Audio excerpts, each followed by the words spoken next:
ইমান দীঘল চুলিখিনি কি কৰিবা মই আজি স্মুথনিং কৰিম স্মুথনিং ইয়াতে কৰিছিলা আগত ইয়াতে কৰিছিলো কিমান দিন 2.5 বছৰমান হৈ গ'ল 2.5 বছৰ 3 বছৰ হ'ল ন বহুত দীঘল হৈ গ'ল তেতিয়া তোমাৰ ইমানটো আছিলে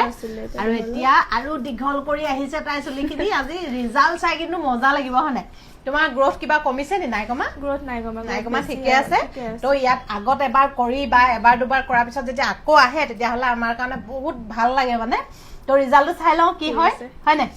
ওকে আৰু ফাইনেল ৰিজাল্ট আহি গ'ল জাষ্ট ৱাও মানে ইমান ধুনীয়া লাগিছে চুলিখিনি নহয় দাদা চুলিখিনি ৱেটো আছে বহুত আৰু দীঘল হৈ গ'ল ইমান দীঘল হৈ গ'ল ইমান বেছি ভাল লাগিছে তোমাৰ কেনেকুৱা লাগিছে বহুত ভাল লাগিছে তুমি আগতেও কৰিছা আমাৰ ইয়াত এইবাৰো কৰিছা কোৱাচোন আমাৰ ইয়াত কৰি কেনেকুৱা লাগিছে ভাল লাগিছে ফাৰ্ষ্ট কৰিছিলো ভাল পালো সেইটো কাৰণে নেক্সট টাইম আকৌ আহিছে আৰু চুলিখিনি দীঘল হৈ গ'ল তাই ছোৱালীজনী আৰু ধুনীয়া লাগিছে মানে হয় নাই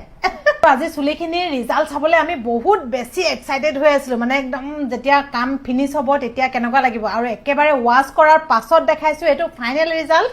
তো আপোনালোকৰ কেনেকুৱা লাগিলে জনাব বাই